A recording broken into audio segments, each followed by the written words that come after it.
সত্যবতীর চিত্রাঙ্গদ আর বিচিত্রবীর্য নামে দুটি পুত্র হলো। পুত্র হওয়ার পরে রাজা শান্তনু মারা গেছিল। চিত্রাঙ্গদ তখন বড় হয়েছিল, সেই জন্যে সে রাজার সিংহাসনটি পেয়েছিল। তখন বিচিত্রবীর্য ছোট ছিল এবং একদিন গান্ধার্বের যুদ্ধে চিত্রাঙ্গদ যুদ্ধে হেরে গিয়ে সেখানে সে মারা যায়। তখন বিচিত্রবীর্য ছোট থাকায় সে আসন বসতে পারেনি। তখন ভীষ্ম সেই আসনটিকে না বসে সেই রাজ্য পরিচালনা করেছিল। তারপর বিচিত্রবীর্য আস্তে আস্তে যখন বড় হলো, তখন তাকে সিংহাসনে বসানো হলো। সে হলো তখন রাজা। কাশীরাজের তিন কন্যা অম্বা, অম্বিকা আর অম্বালিকা, এদের স্বয়ংবর সভার ঘোষণা হলো। সেটি ভীষ্ম জানতে পেরেছিল।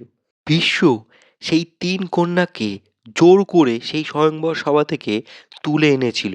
ক্ষত্রিয় মতে স্বয়ংবর সভা ছাড়াও মেয়েকে জোর করে তুলে আনারও নিয়ম আছে।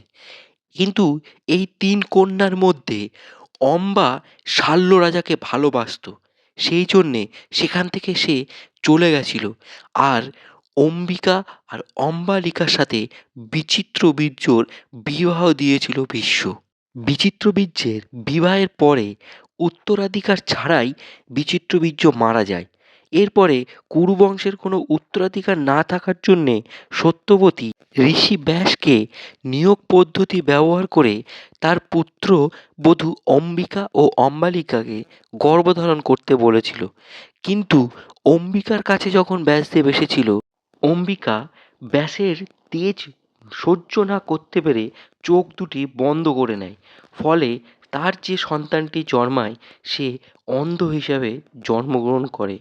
এদিকে অম্বালিকা যখন ব্যাসের কাছে আশীর্বাদের জন্যে গেছিলেন, সেই সময় সে ভয়ে ফ্যাকাশে হয়ে গেছিল, যার ফলে তার সন্তানটি ফ্যাকাশে হয়। তাই তার নাম করা হয় পাণ্ডু। এই পাণ্ডুর ৫ পুত্র যুধিষ্ঠির, ভীম, অর্জুন, নকুল, সহদেব এবং অন্ধ রাজার নাম হয় ধৃতরাষ্ট্র, যার ১০০ পুত্রের মধ্যে বড় পুত্রের নাম দুর্যোধন।